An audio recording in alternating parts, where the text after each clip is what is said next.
Welcome everyone to Dr. Mhlanga book sign and launch. How are you guys doing? Oh, we are doing fine, thank you. We're doing great. Thank you so much. Yes. All right. I want you guys to relax a little bit. Listen up. Okay. Yeah. Okay, so let's get into it. My name is Leroy. I'm gonna be interviewing this couple, this great couple. We'll go over a few questions, but before we do that, let's just like go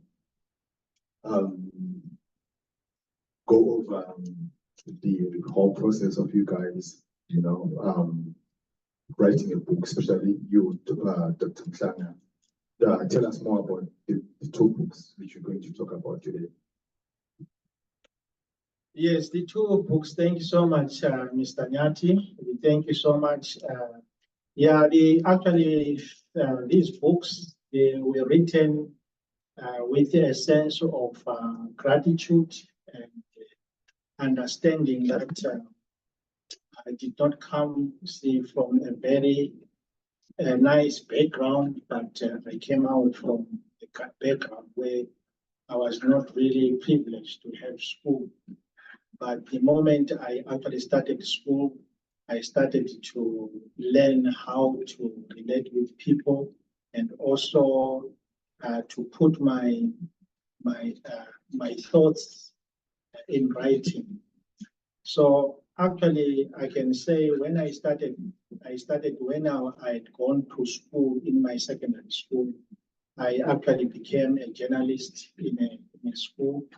I was reporting especially soccer, so sports at the assembly. So that really created that desire to write things down. Okay, that's interesting. All right, I didn't know that. I didn't know you were a journalist at some point. Well, it looks as if we're going to discover more things today. So I'll start with the book, The Noble Wife, and then I'll focus on that. So I will be asking you guys some bit of a personal questions about your relationship from Mutare all the way to Harare, to Bulawayo, to Kentucky, and to present day Seattle. I mean, that's a long journey. And you guys have been married for 30 years, right? Yes. That's hard work. So we're gonna get into that. All right. So what inspired you to write up this book, The Noble Wife? Oh, yes. This book, The Noble Wife, I was inspired by my wife to see how gracious she is. I mean, I've been with her for 30 years, and when I saw the virtues that she possesses, and the gentleness that she has, and calmness, and hard work, she raising 5 children, mostly because myself, I was either at work or at school, and saw her how she works so hard. So I wrote this book to appreciate her and to let the world know, you see, the wife that I have, that I found gold. You see, and this gold is not easily found. So that's why I actually entitled this book Noble Wife, because she is really noble. I actually took it also from the book of Proverbs 31, see about a wife that you can have. So, I mean, my wife Judith has been so great in my life and everything for the children. So that's why I dedicated this book for her. All right, so how did you guys meet? And I'll pose this question to Judith. Okay, so we met at a church conference. My husband was a pastor in our church, but at another branch in Mutare. So I didn't know him, but he was the pastor of my cousin, my sister Margaret, who is in South Africa. So there was a crusade in Mutare Sakuba Stadium. So my cousin, I have visited my cousin in Mutare. So she said, let's go for a conference. Then we went there. And then she's like, oh, sister, I want to introduce you to my pastor, Pastor Gasela-Mhlanga. So she's the one who introduced me to him and said, oh, this is my sister. She lives in Chimani. But then, and he was standing, he was with another lady there. What does it So I asked my sister, I'm like, okay, so that's, you can introduce them. Is that the wife? Is she married? Yes. She said, no, she's not. It's just another girl, Member. a member of the church, the youth. So, yeah, that was, Okay. that's how we met. Okay. So what year was it? Do you remember what year was it? That was 1992. Wow. Yeah. Oh, that's a long time. Yeah. Okay. All right. So now you guys have met, and then we just give us like a picture of how was the courtship like, because nowadays people usually meet over social media. Courtship is over the phones. They text each other back, and then it's a date. So take us back to 1992 for the younger generation and your children. Like, how was the courtship like during those days? And how did he actually court you? He knows better. How did you court me? Yeah, it was really an interesting thing because basically what I did is, as I was searching for a wife, I actually asked God to help me. I actually was having my devotion one night and came across the verse, which is John chapter 15, verse 7. That says, if you abide with my word and the word abide in you, you can ask anything you want, especially anything you want. So then I actually said, wow, what kind of a wife would I want? So I actually jumped out of my bed, took a paper and wrote 10 points. 10 points to actually say, this is the thing. These are the things or qualities that I'm looking for a wife. I actually did everything, the complexion, the hair, you see, the structure, the height, the profession. I all put 10 points there. You see, so I started now praying about that. I put it on my wall where I was in my bedroom, and every day I would just pray and look at that and say, that's my wife, she's beautiful. Okay, so now you have at least you have what you want, right? Now you just met Judy, right? And she ticks all those boxes, right? So to tell us, after you guys met, what's the first step now? What do you ask her number? So just take us through the courtship process for you guys, two private individuals meeting up in a conference in church, to whereby you are asking for a hand in marriage.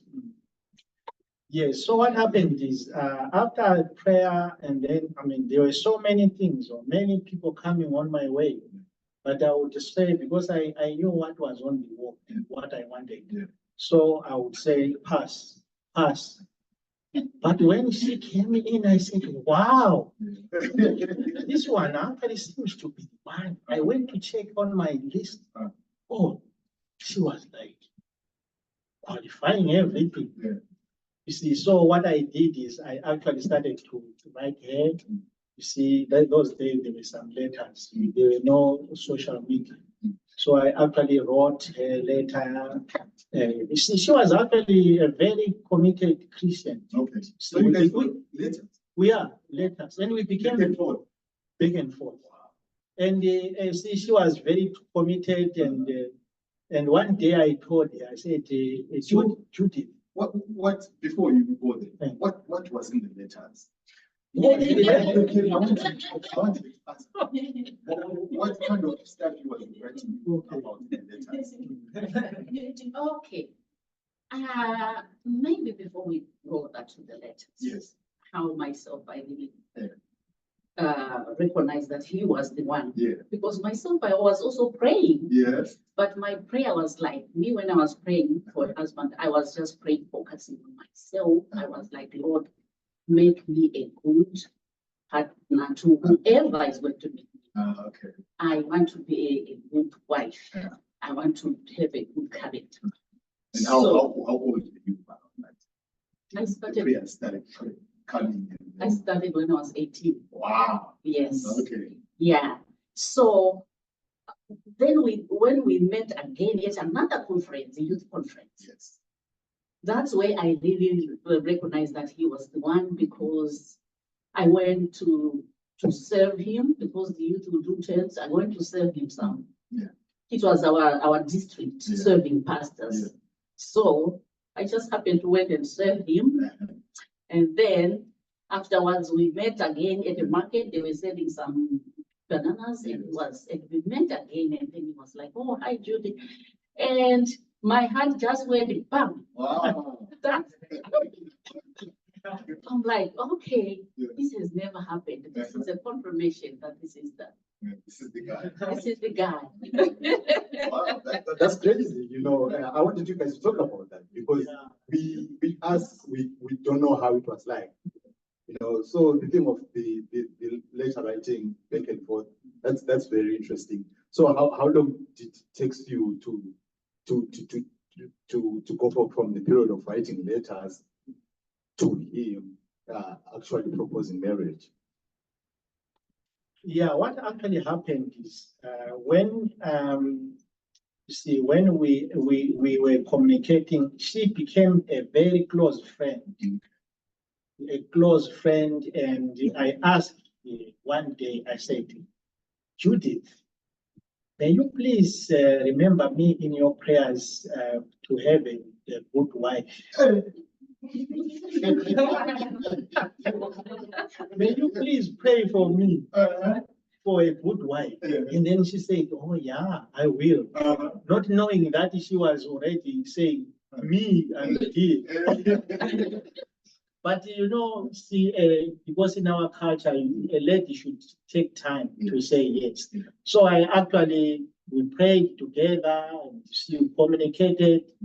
And then, see, one day God really convicted me that why are you still dragging? This is the woman, this is the girl that you have to marry. Oh, then I said, wow. So now what I had to do is I had to write it. When she was saying, I'm praying for you, then I said, you see, the Lord is actually convincing me that you are the one. She said, oh, no, I can't be married to a pastor. But you know, that's what they do. Yeah. So, but you see, I kept on talking for some months. But then one day, you see, she actually wrote me back and said, I'm coming to Mutang. So I said, okay. So I actually waited for her. See, the buses, we boarded the buses those days. So I waited I had already arranged, I had gone to Mutare Museum. Yeah. You see, a beautiful museum. So she came, and then I received her at Nicholas Park in Mutare. So then we walked together to the Mutare. That was a date. Now but she had not yet. Okay, it was not official. It was not, but it was going to be official that day. So now we moved, because I had already calculated and discerned that this lady is going to say yes. So we went to the museum, and in that museum, there's beautiful birds, beautiful flowers, and the birds were just swooping up and down and moving around there. And then I was sitting there, and then I had actually bought some chocolates and put them in my bag. I didn't want to seem to be manipulating her, but I said I would give her when she said yes. I was going to eat them hard. But you know, when I was sitting, then I asked Judith, what do you say about my proposal? Yes. And Judith actually stood up. I was sitting on the bench. She stood up and walked away from me. I said, what is this lady doing? Yes. She walked out and then she came. She came and stood right in front of me, looked at my eyes. So wait, what was going through your mind at that moment? What made you to do that? And what emotion going on?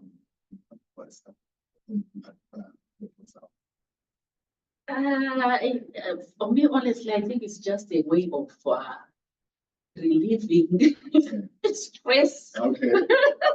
To think, okay, what am I going to say? Is it the correct thing, Lord? Yeah. What I'm going to say. Sure, you're nervous. I'm nervous, so it's a way of just trying to release that. Yes, but in my heart, I knew exactly what I was gonna say, but I wasn't sure whether I was doing the right thing. Dear Lord, help me. But yeah, I was also doing the same prayer.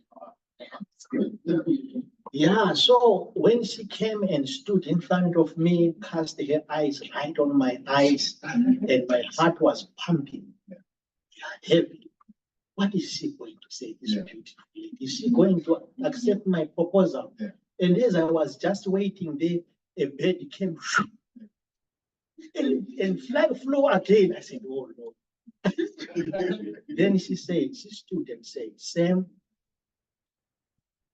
I have been praying about that, what your proposal. But you see, the Lord has confirmed with me that you are going to be the father of my children. Wow. That was her answer. Wow. Then I jumped up. Those days there were no hugs. Wow. You guys do. I just move around like a man was jumping up and down.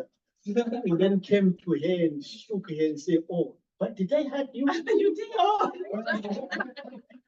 I mean, seriously. Oh, yeah.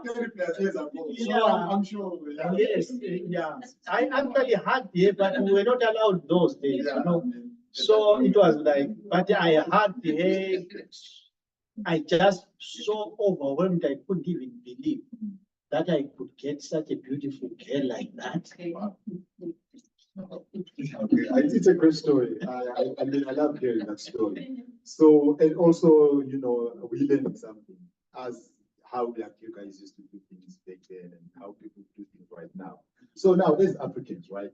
I want to talk about this because as Africans, you know, like people over here, what they do, they're in a relationship, they want to get married, right? And then the guy bends on one knee, proposes to the lady says yes, and then that's an engagement, right? Yeah. Then there's a party, and then they come to the family and announce that, you know, we engaged, we're getting married. You know, usually they don't need approval from family members or parents. But we know us in Africa is a bit different because you are marrying her, but also your family has to approve of that. And it's a whole lot different process. Can you take us through that? I'll start with her, right? Like, can you take us through the process of now having decided that you want to get married? What was the next process, and how did you guys get from the point of him proposing to actually introducing him to your family? Because I know as African young lady who was, how old were you then? 20? Yeah. It's really difficult. So how take us through that journey of him proposing and to the point where you are introducing him to your family. Okay.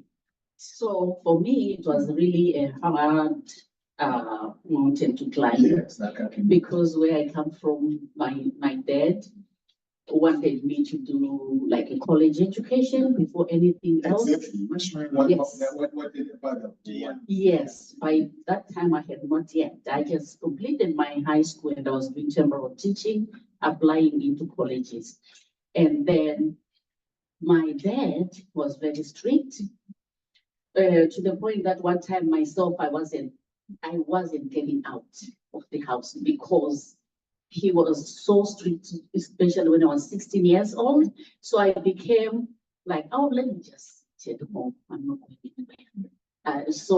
But that one also made him so worried that, oh, so my child is now sitting inside. Is she going to find somebody to marry?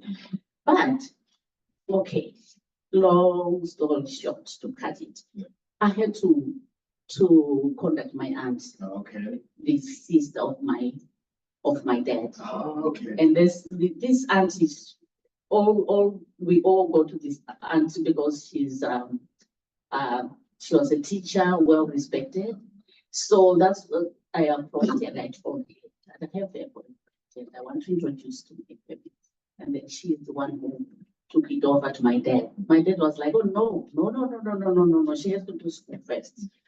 But I had to pray with my friends, pray and fast until my dad had softened. And then he said, okay, bring him. Yeah, so that was that. And then I went with him. And then he was, at first he was like, he knows Mhlangas. We have a lot of Mhlangas back home in my country, but he wanted to make sure that, the tribal thing, Yes. that I'm going to be accepted there. Yeah, because then it was like 80s, 90s. Yes. I'm sure you guys have to navigate through that tribal thing as well. Yes. Yeah. So he started to talk all these, the prejudices that we hear that, oh, I won't say them today, but yeah. So, but he just wanted to make sure, but it's like, but I know Mhlangas just played here, so we should be one people. Yes. And then from there, yeah, he had to just. His family came and then they presented themselves. Okay, right now. So yeah, well, we're gonna just make a sound. Can you just summarize for us like how your family accepted her and then to the point of you guys paying lobola for her?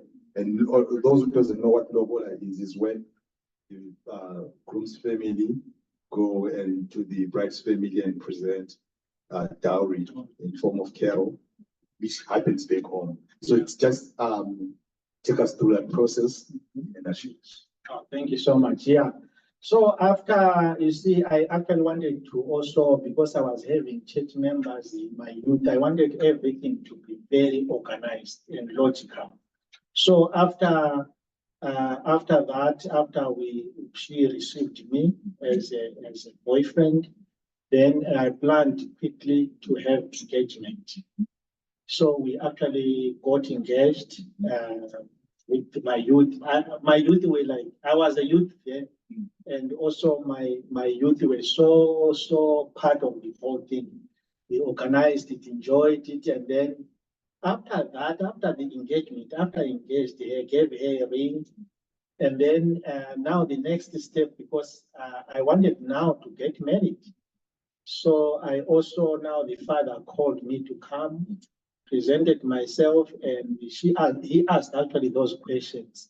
Now that you are in Ndebele and we are Shona, are you going to, is she going to be accepted at your place there? Then I told him, oh yeah, sure, because that's my wife to be.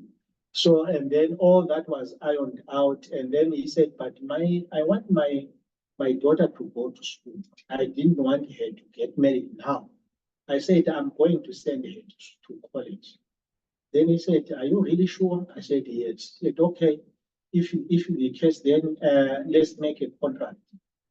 Then he made me sign a contract that after we get married, I will allow her to go to school, to college. So I signed it. Did you honor the contract? I honored it. Oh. So immediately, you see, after that, immediately after, you see, everything, Malobolo came in, Odori, and my brothers came to actually touch my money, and it was all officiated very well. And then that's when we got married. Wedding, it was 10 December 1994. Wow, that's great news. Now, so Judy, take us through. You just got married.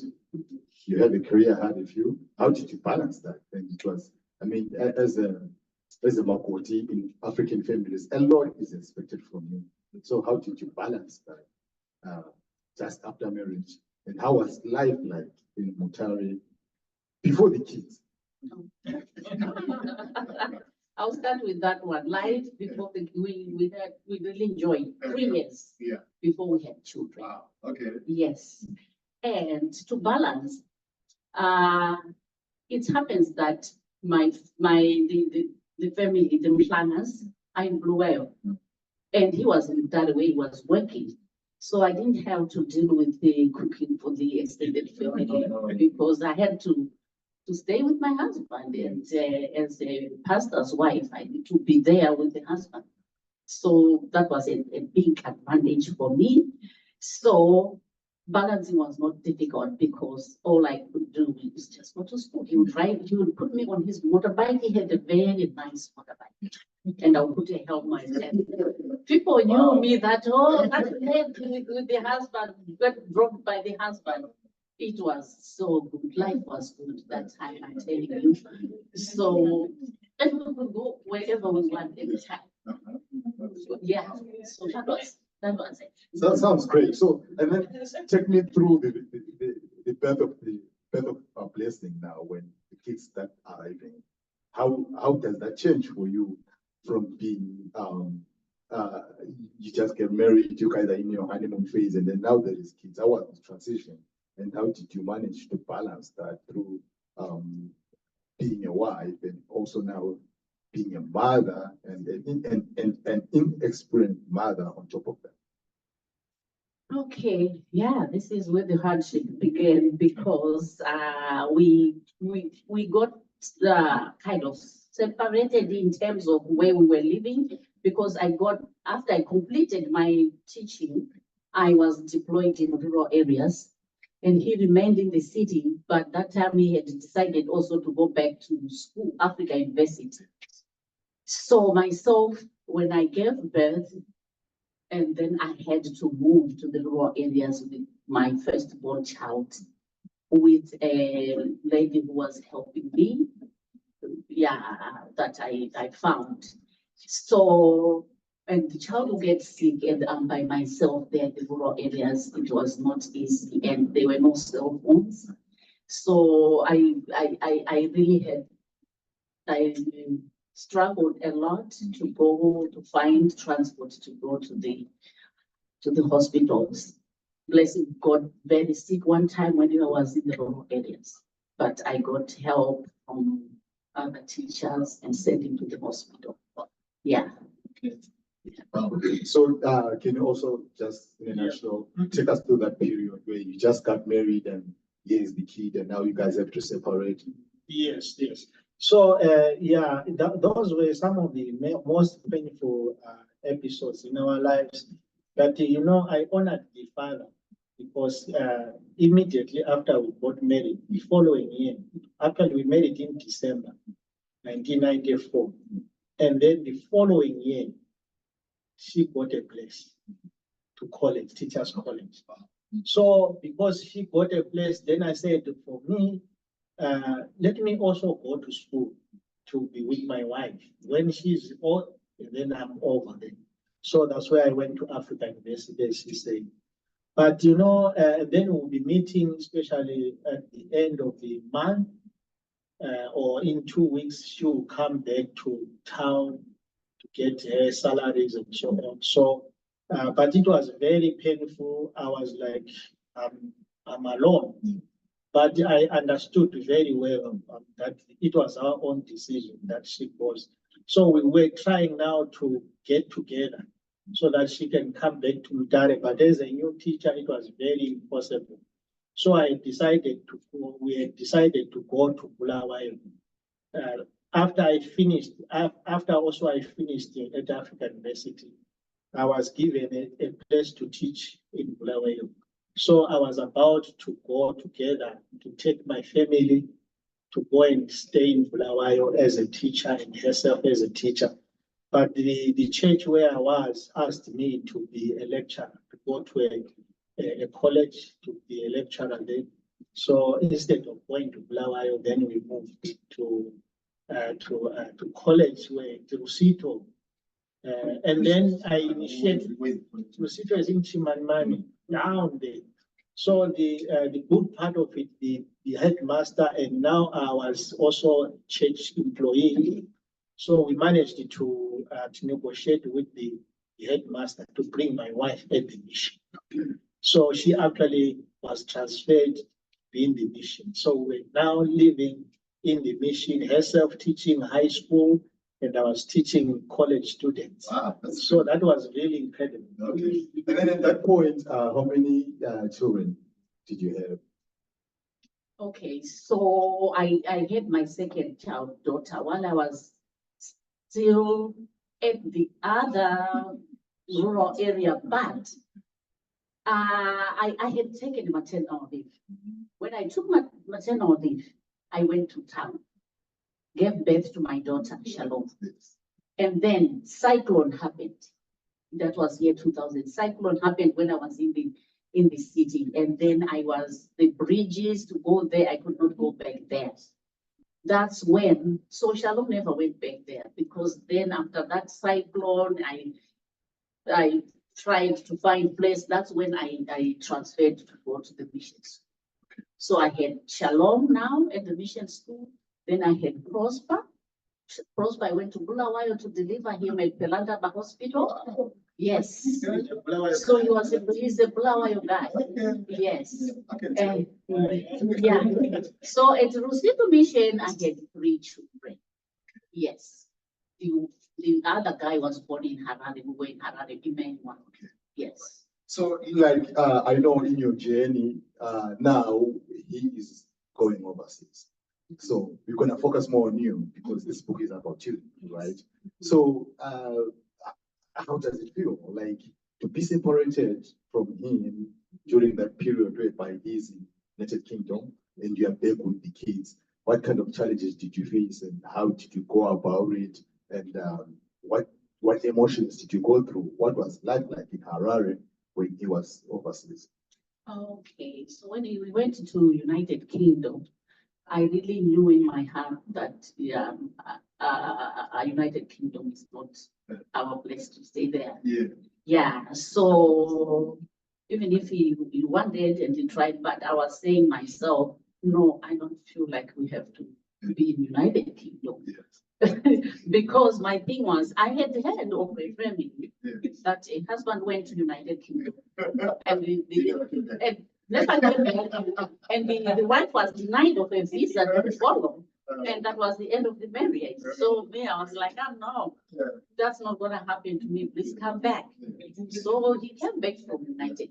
So how was that period whereby you were by yourself with the kids and his away? How did you manage?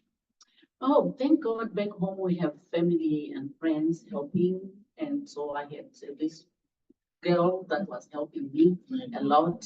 Yeah, when I go to school, she remained with the children helping. Plus, I had some other relatives. So yes. Okay. Now, fast forward to today, like you have raised kids from Tare to Harare and then to Kentucky, if I'm not mistaken, right? So how did you have to adjust to raising kids in Zimbabwe to having came over here to the United States and to raising over here? What was the culture shock when we moved over here to the United States, and how did you manage to transition? Because it's different worlds.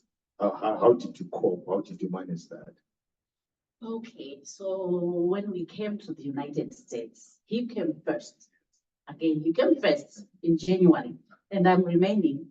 If I've ever prayed in my life, I prayed and fasted and prayed. I'm like, Lord, I have to follow. I have to follow my husband. And God honored me. After a month, I was given the visa with my 4 children. And then we moved. But before we moved, the church prayed for us. Prayed, laid hands on our children for God to protect. So raising them, for me, it was good. Yeah. For me, it was really good because that was the first time I have to be with my children all the time. Because back home, I would go to work, Yeah. I would leave early in the morning, I'll leave the children with the maid, and then I'll come back. Yeah.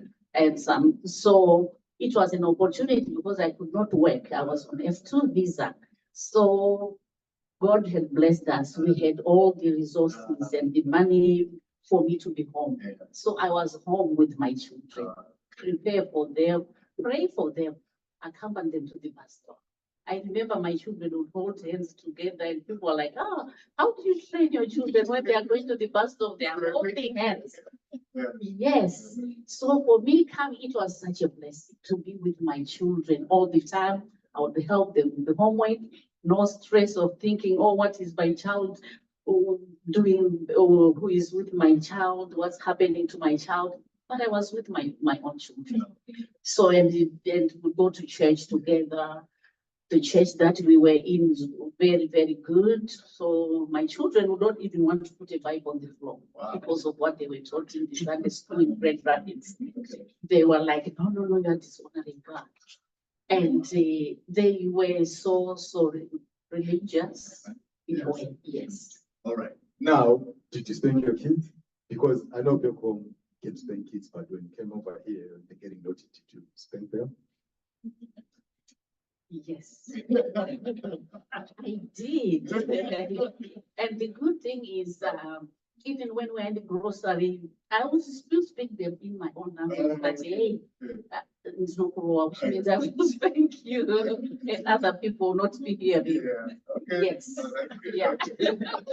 Now, also, I know I just want to stay with you now because I just want to focus on you, right? So now the kids are growing, right? You guys are moving over to Seattle and staying in Kent. And now the boys are getting to be teenagers, which is quite a challenge for anyone. Anyone knows, especially here in the United States, young kids, that's where they tend to be a bit of a challenge. You really have to be there. So tell us, like, how did you manage to raise these guys? Because I even meet them today. I mean, they are gentle, they are full of respect, they know the elders. It's like, when they see you, they give you that respect you should still get back in Africa. How did you manage to do that? And how was the transition like? And how was the process like for you having now to be an adult to this teenage boy who is becoming man in Seattle in the United States? Oh yeah, coming here really this was the most challenging thing, especially here in Washington State. But the thing, my children have been praying for them almost every day since they were born. I always pray for them first, pray for even for their future wives, even if I don't know them, I pray for them. So that helped. But there was a period where I had 4 teenagers under my roof. Blessing was a teenager, Shalom teenager, Prosper teenager, Leo teenager, 4 teenagers. Yeah, this is the period that I realized that I'm very harsh and short-tempered. Yeah. But when they were young, I didn't realize that. I would just hug them. And that period when they're answering you back, when they're rolling eyes, especially the girl is like rolling eyes. I'm like, what is this? And being an African mother. Being an African mother. Yeah. And then they are just arguing, back and forth, and they want to ask it, why do you want us to do this? Yeah. I'm like, I haven't done that to my children, but I guess they were like, we were not there to see whether you were doing that to your parents. I'll get so mad. But this is where my temper was really tested, because I remember just crying because I don't know what to do sometimes. Yes. I'm like, Lord, why are they answering me back? But I learned something. It was a lesson to know, you know what we learned there is different. The world is evolving, is changing. you need to sit down and talk and understand from where they are coming from. Yeah. By the time I understood that, I realized that even our relationship was much better. Okay. Because the time when they were answering and I'm like shouting at them, it was not helping anything. It was making the situation even worse. So I've learned that children, they need to be understood because you never know what they are going through in the workplaces. So to be just gracious to them and understand them and just say, let's talk. I remember we used to ask them, okay, so now what girlfriend would you want to marry? What? So just to engage them in ask them In the language. in the language they understand. And then respect their decision. Yes. And then respect their decision in as much as we don't like, we don't like your hairstyle. I used to do that a lot, but I realized, you know what? Just to mention, they've got cool hair, by the way. I like their hair.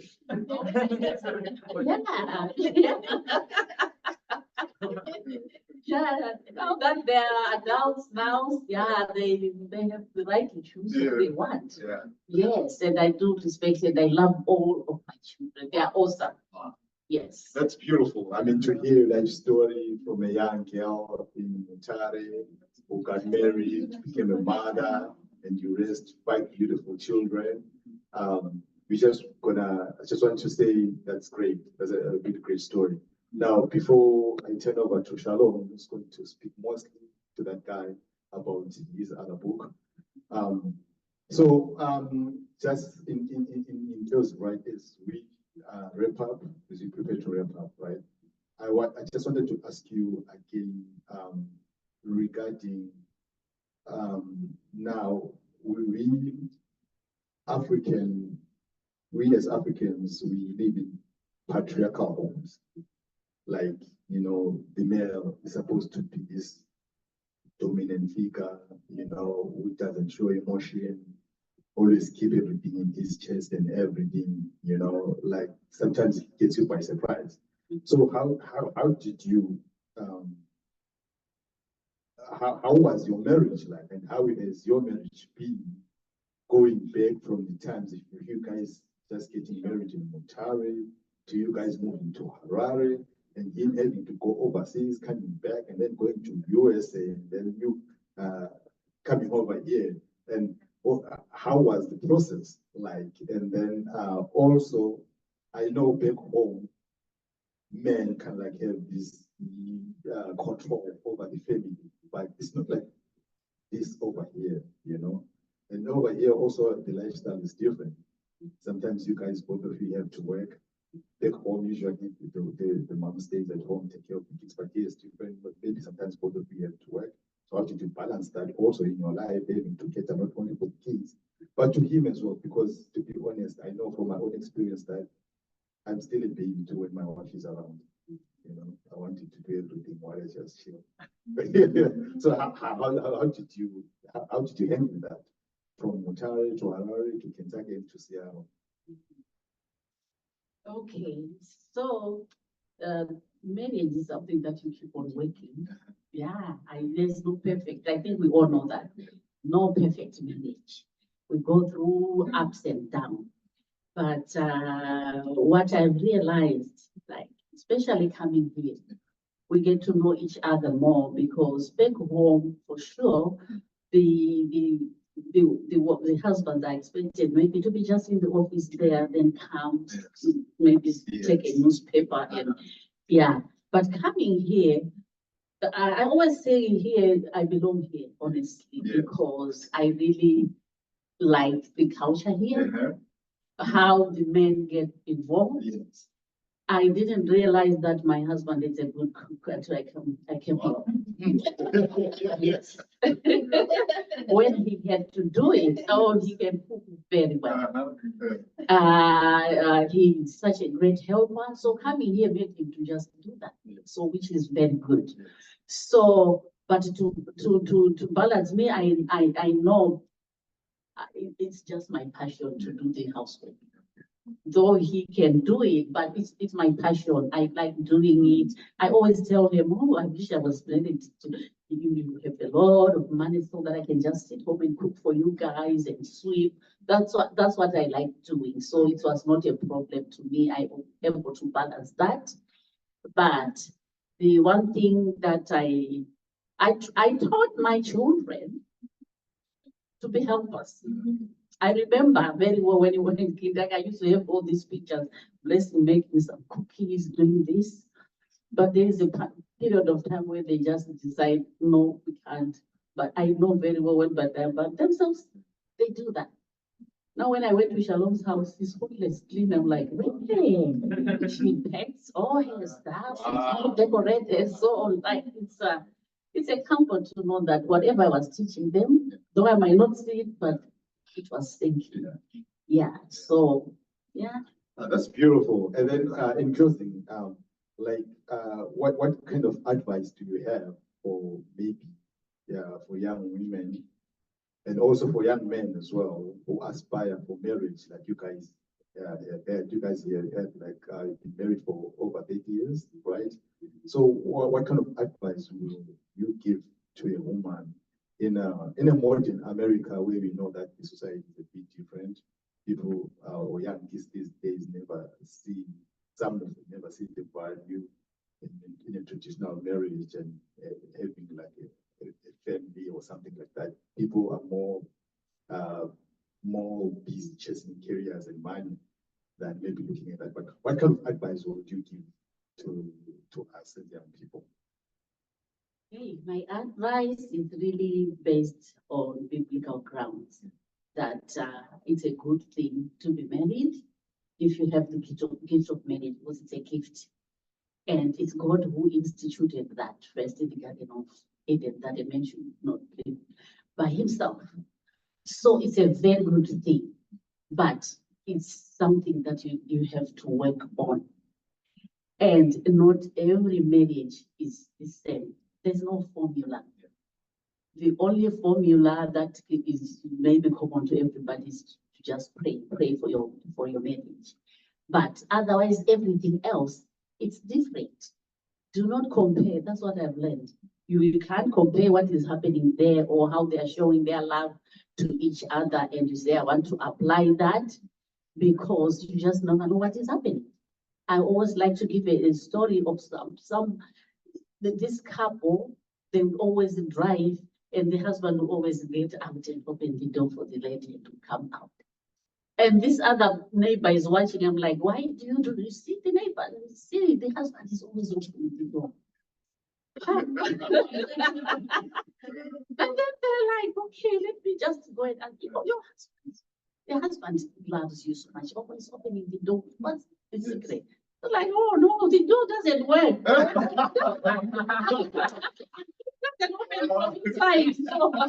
have to come around. And open. So you just never know what is happening. Be yourself. Yes. You complement each other. You know what is the weakness of this one and what is the strength of this one. And grass is never green. Grass is never green on the other side. Just be contented with your own wife, with your own husband, and just appreciate him. Take him as who he is or who she is. That's what I can say. Okay, thank you very much, Judith. Thank you for taking your time to answer questions about yourself, which some of them were personal from the period back in Mutare. And I just want to say, in closing, Mr. Mhlanga, the author. So how much is this book, and where can we get it from? And anything else you want to add about the book? That's the opportunity. Thank you so much, Leroy Nyati. This book actually can be found on Amazon.com. And if you just Google this title and my name, it just comes out. Even novels, Barnes and Nobles, you see, and all the retail shops, you can actually get this book. So it's Now on Amazon, you can get it. It's like $16, $17. We have we have this one. This one is soft cover. It's around 17, but this one is a hard cover. It's like $21 or so. So you choose what you want. Yeah. So thank you so much, guys. And then at this moment, I will turn over to Shalom, and then he's gonna continue with the other child. Okay.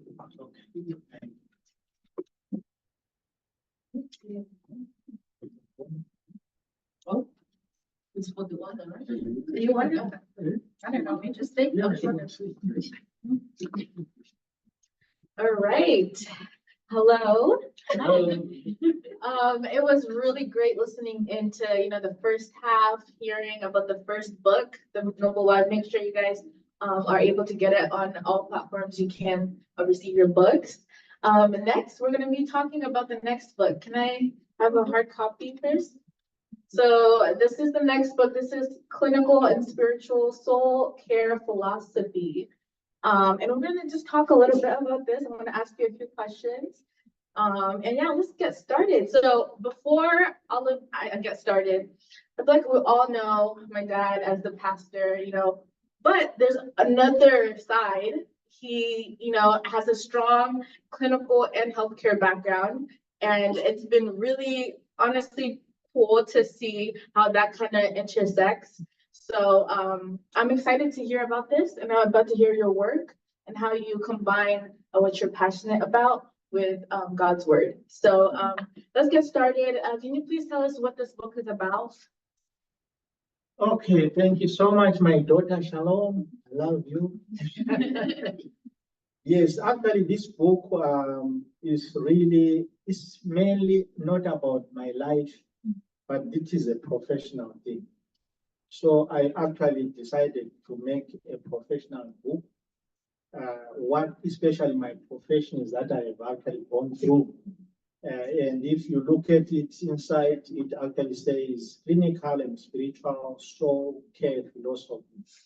A minister, a professor, and a clinical and spiritual biblical counseling.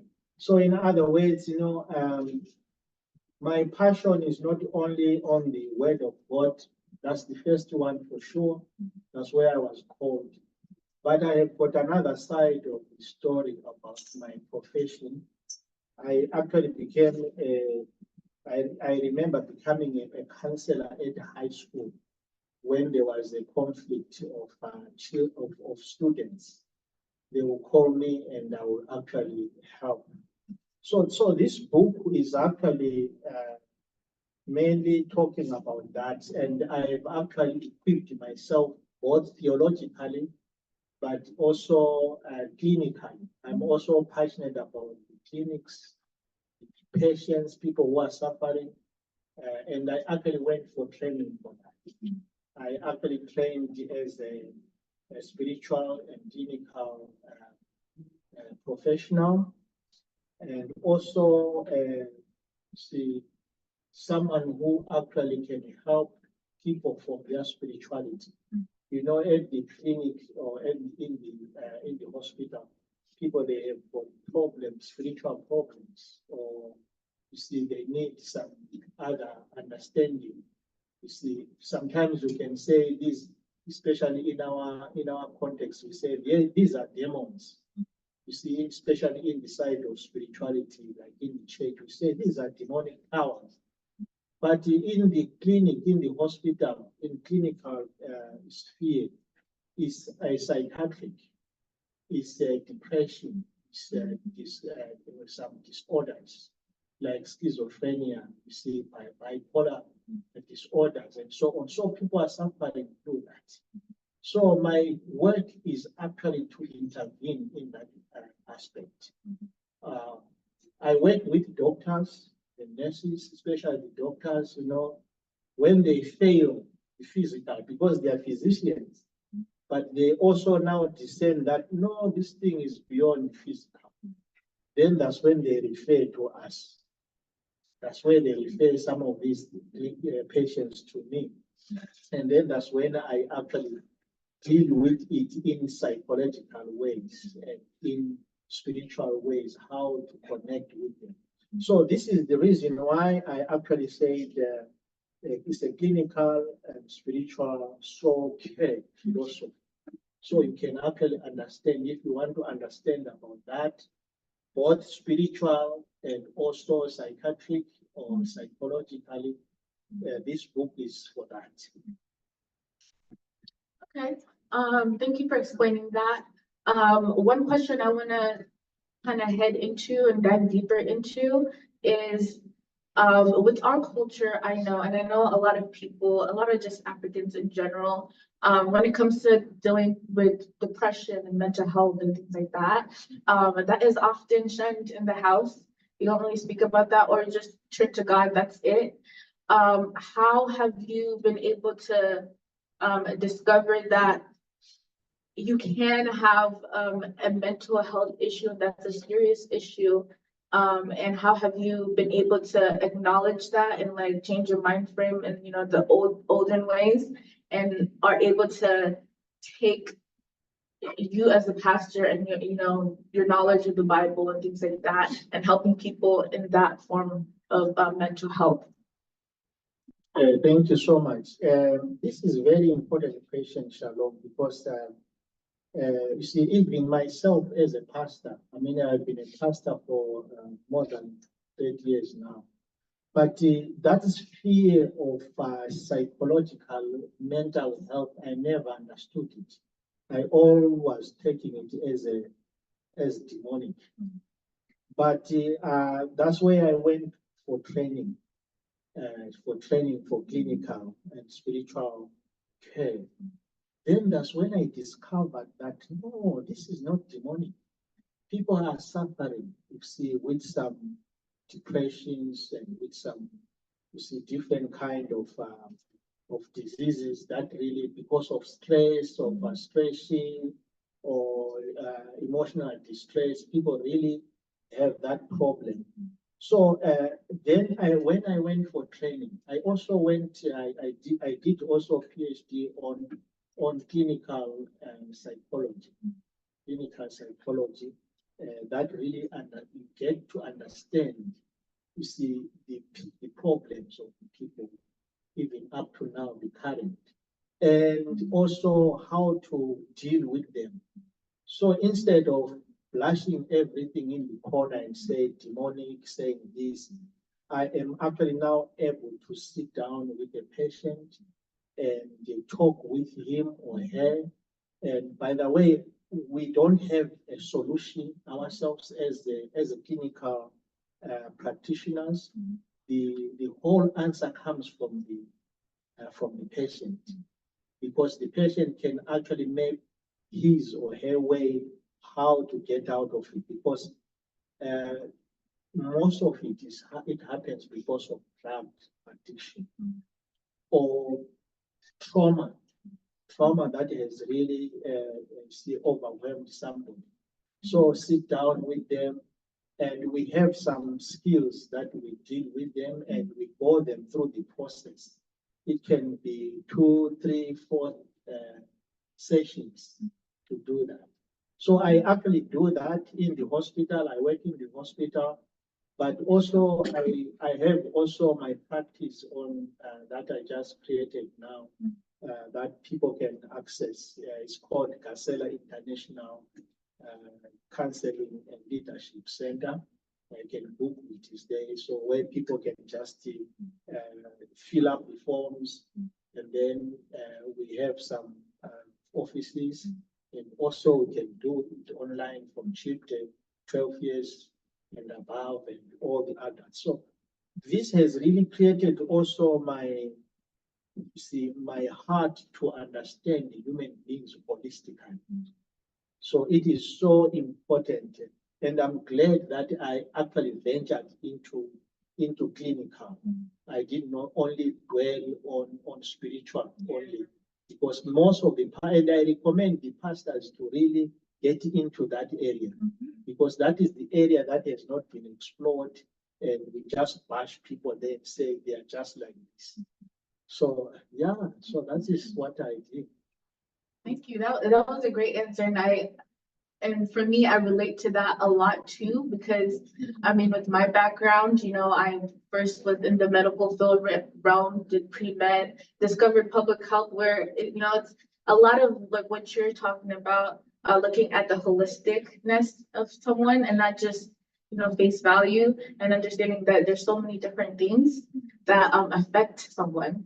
And that can have a major effect on them, and that can have an effect on their mental health as well. So I love seeing how the intersectionality of all of this. And I want to say again, like what my dad just said, I definitely think this is an area that needs to be explored more. And it's really great that you tapped into that. I think a lot of us, well, for me, I'm personally curious. I would love to hear if there's like a story or something that really touched you, or that an example. You don't have to go into details, about your patients or anything, but something that an example, for all of us to kind of hear and basically take from what you have said in this book. Yes, thank you so much, Shalom. I work actually in the hospital. And my section also is in psychiatric, people who are suffering with mental health. So I have a lot of scenarios that I really have encountered. For example, there is one patient who really had a very difficult life, and according to him, he thought that's the end of life. So what he actually did, he actually bought gas and went to the park and poured that gas on top of him, and then put and light himself up.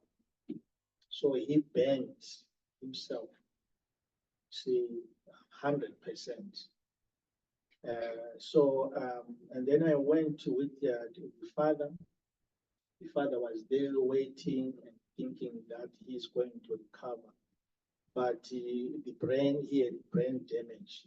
Everything was just, he was just hanging on the thread. And then I was actually conversating with his father. Why did his son do that? And then he said, see, this son had been having those kind of things, mental health problems. But mostly he had actually divorced with his wife, and he thought life has ended. So he thought instead of living, he wanted to die. But the father was so hurt, a young man, 40 years. He left the family and died. Within some few days, he died. And then you see the whole family now, because we deal with the patient, but also with the family. The families are also, because they are the ones who are taking the hit, they are the ones who are carrying all that. So I sit down with them and then go through the counseling with them, and then try to find, some parents also get into that. They even get mad, or they get those schizophrenia diseases, or because of those episodes. Because can you imagine seeing your son burned to death? So, and then we come together with them and talk with them, and then be present with them. We don't give them solutions, but we are there present, supporting them, presence ministry, which is really very important. And so that is one of the scenarios that really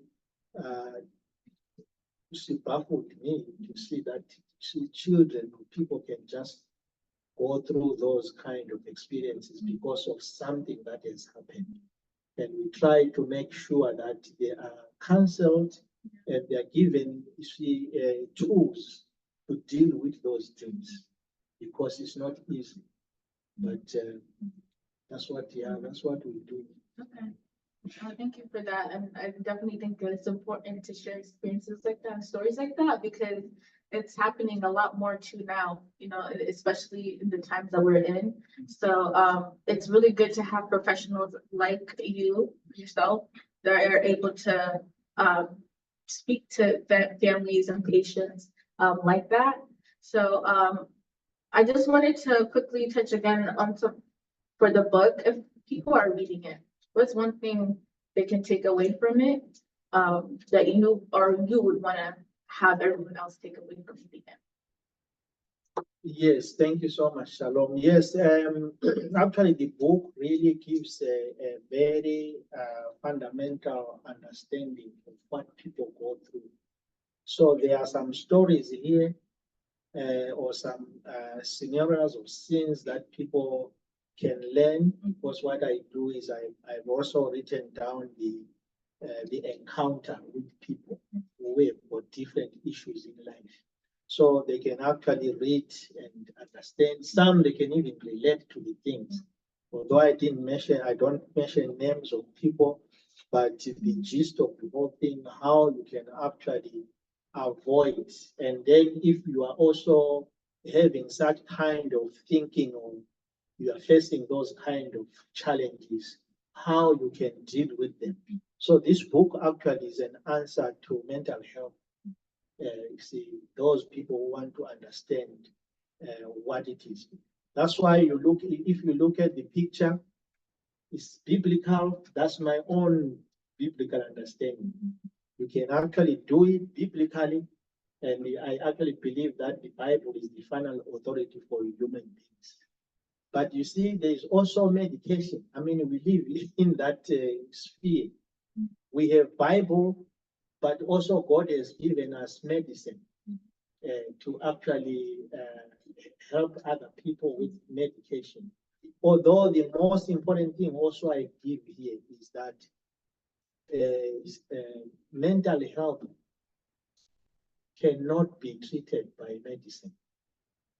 Because when you talk about psyche, you are talking about soul. And you cannot actually treat soul with medication. So there is a source where you can go back when you are suffering mentally. That's why I actually put here. But for sure, there are some other illnesses that you can just do. And they give, medication for people, but not mentally. Mentally is the soul. When you hear psychology, actually is soul. The definition of psychology is soul. But people think it is mental. No, it is soul. So you cannot treat mental issues with medication. That's why many people who go to those places where they say they want to be clean, they are not given medication, but they are taught the process to clean themselves, to shun all those drugs, because you cannot treat that. But me, as also a counselor, a biblical counselor, certified, I also refer them to the Bible as the source of healing.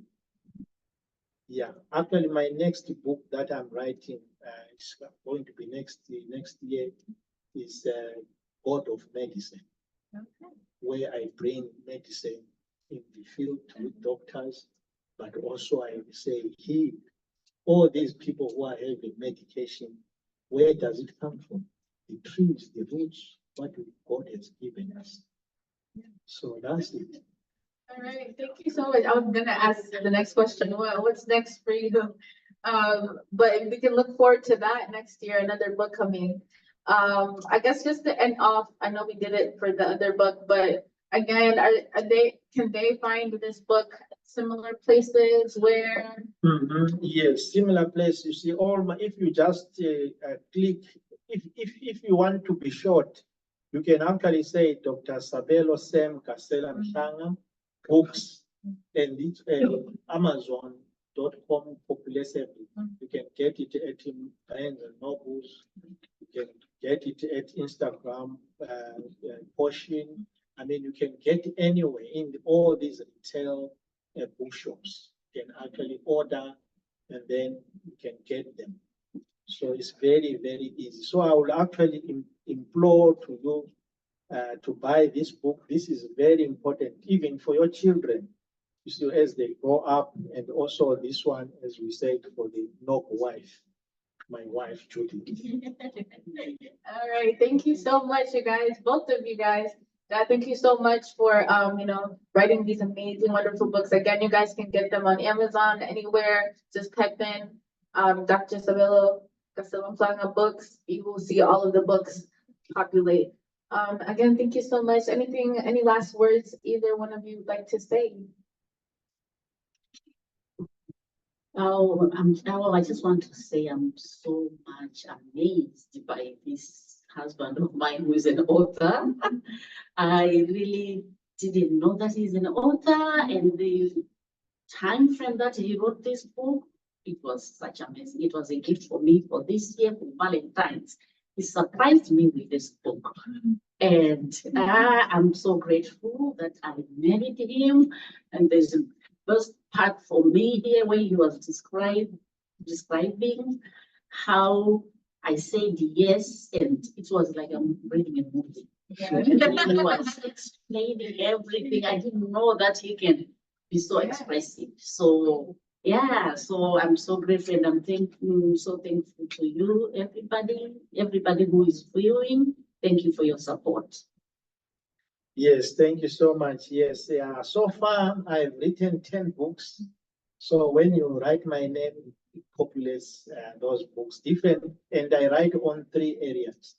I write on education, I write on theology, and I write on health. Because those are 3 specializations that God gave me. So I'm so grateful also for you and for my wife, who has given me the opportunity to write when she's taking care of kids, and also my children, who have been so wonderful and gracious to us for the 30 years that we have been married. And we thank you also for my uncle here, Leroy Nyati, and his beautiful wife, Milile Nyati. Thank you so much for being here and to be always there. Thank you for Roxanne, one of our church members here. We are so grateful. And everyone who is here and those who are online, thank you so much for your support. And we want to continue to write and to live our legacy, not as people of any other thing, but people of faith, to know that Christ is the one who gave us this life, and we have to utilize it. So thank you so much. Thank you so much.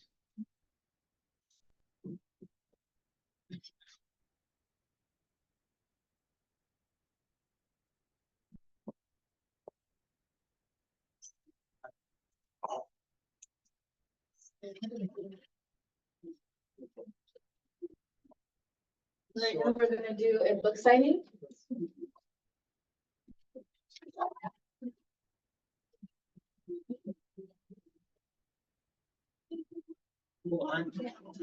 You say You have your own book you to sign. say Yeah. We give it people. Well, okay. Everybody. Yeah. And you come and sit to live in. So those who want them to sign for them.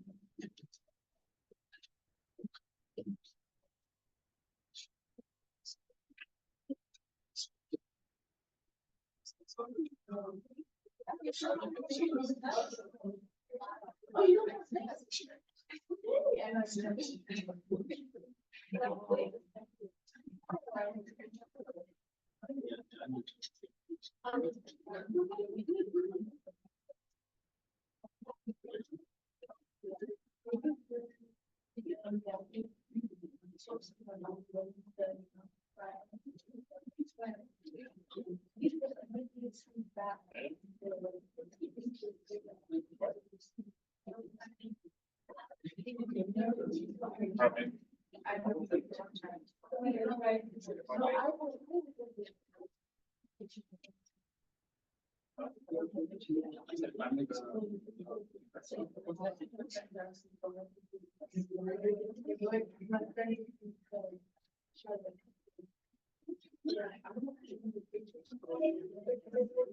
Somebody lift your hands as we celebrate the greatness of our God. He's great, he's greatly to be praised.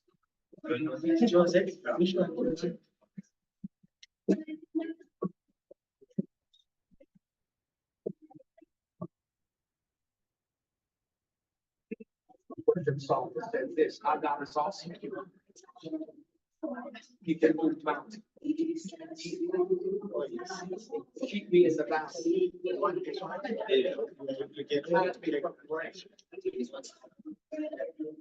Come on, our God is awesome. He heals me when I'm broken. And straight where I've been wicked.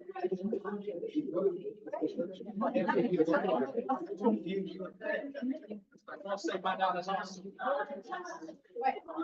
He can move mountains. Keep me in the valley.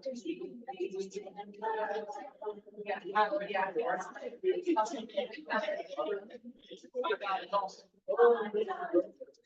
He heals me when I'm broken.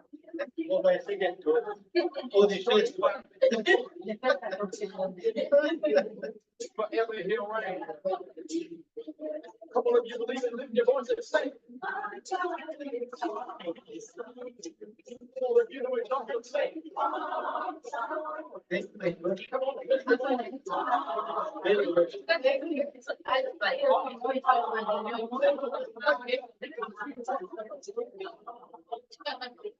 Come on, testify. Awesome. Can you believe it?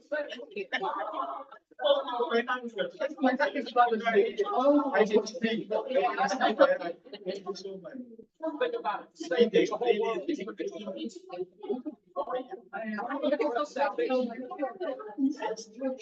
by his stripes. My God is awesome. Today I am forgiven. Congratulations. Somebody else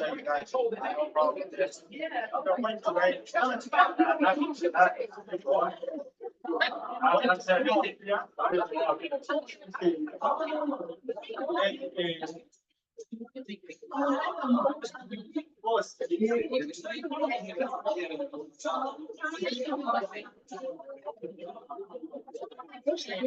Yes.